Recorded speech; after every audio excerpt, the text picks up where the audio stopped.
दर्शकों नमस्कार, राम राम, जय श्री राम और जय माता दी। मैं हूं अश्विनी मगोत्रा और आप देख रहे हैं अपना पसंदीदा न्यूज़ चैनल जम्मू तर्कश। दर्शकों, जैसे आपको पता है, कभी कभार मैं अपने इस चैनल में कोई एक नई जानकारी भी दे दिया करता हूं। तो चलिए दर्शकों, आज की मेरी जानकारी है तो बहुत छोटी सी, लेकिन है बड़ी कमाल की। दरअसल हमने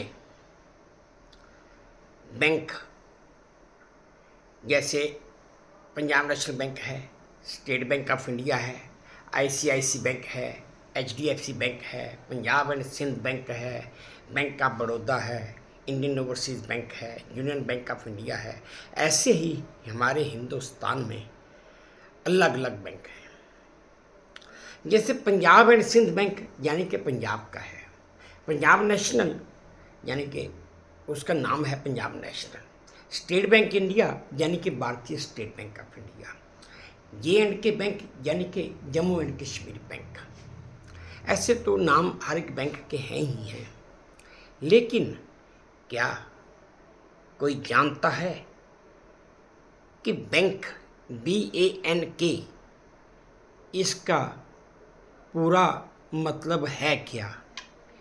बी किसके लिए इस्तेमाल होता है, ए किसके लिए इस्तेमाल होता है, एन किसके लिए इस्तेमाल होता है, उसी तरह के किसके लिए इस्तेमाल होता है।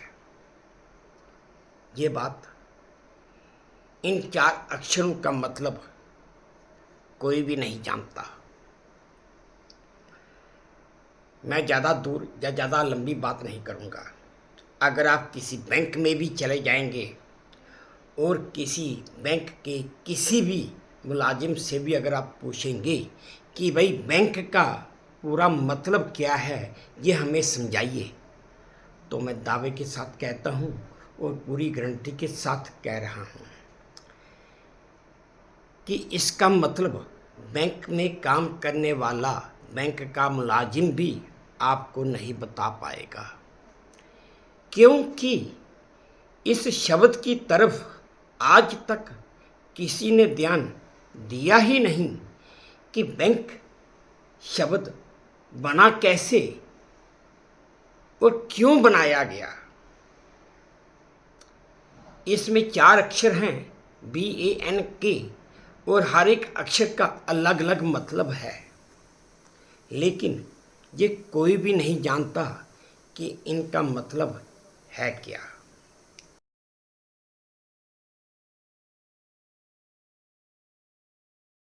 जैसे हम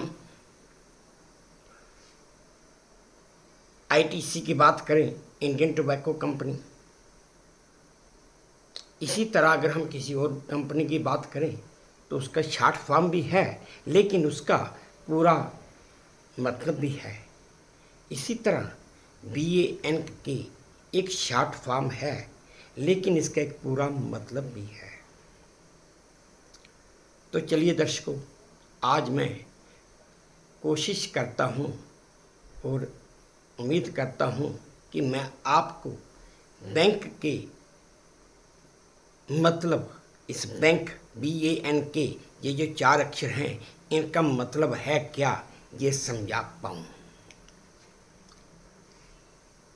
अब कहाँ तक समझा पाता हूँ और कहाँ तक नहीं समझा पाता, ये आप पर निर्भर है, लेकिन मैं फिर भी अपनी तरफ से कोशिश करूँगा कि मैं आपको समझा पाऊँ।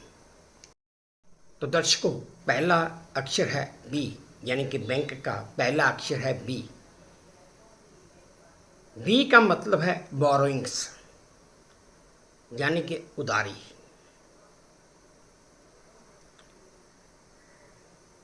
हम कभी किसी के पास जाते हैं तो कहते हैं ना, यार मुझे 100 रुपया उधार दे दे, या प्लीज़ कैन आई बारो 100 रुपीज़ फ्रॉम यू। B का मतलब बोरिंग्स है। और उसके बाद दूसरा शब्द आता है A।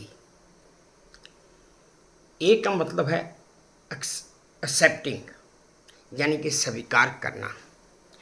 जैसे मैंने किसी से बोला कि विल यू प्लीज़ बारो मी 100 रुपीज़। तो वो मुझे मेरी बात को एक्सेप्ट करने के बाद अगर वो मुझे 100 रुपया देता है तो इसका मतलब कि उसने मेरी बात एक्सेप्ट कर ली। B for borings, A for acceptings. अब तीसरा अक्षर है N। N फॉर नेगोशिएटिंग, यानी कि बातचीत करना, नेगोशिएशन करना। जैसे हम किसी दुकान पे कभी जाते हैं, कोई सामान खरीदने जाते हैं, तो हम वहाँ पर दुकानदार से बहस करते हैं, नेगोशिएशन करते हैं कि तुम ये रेट लगा रहे हो, तुम ये रेट लगाओ, मैं ये रेट दूंगा। नेगोशिएशन यानी कि बातचीत करना। अब मैंने किसी से 100 रुपये उधार मांगा था, उसने एक्सेप्ट भी कर लिया। अब मेरी उससे बातचीत हो रही है कि मैं उसको 100 रुपया ही वापस दूंगा या 101 रुपया दूंगा, या दूंगा 100 रुपया ही दूंगा तो कब दूंगा। यह है नेगोशिएटिंग यानी कि बातचीत करना। और लास्ट आखिर वर्ड है, शब्द है के फॉर कीपिंग, यानी कि रखना।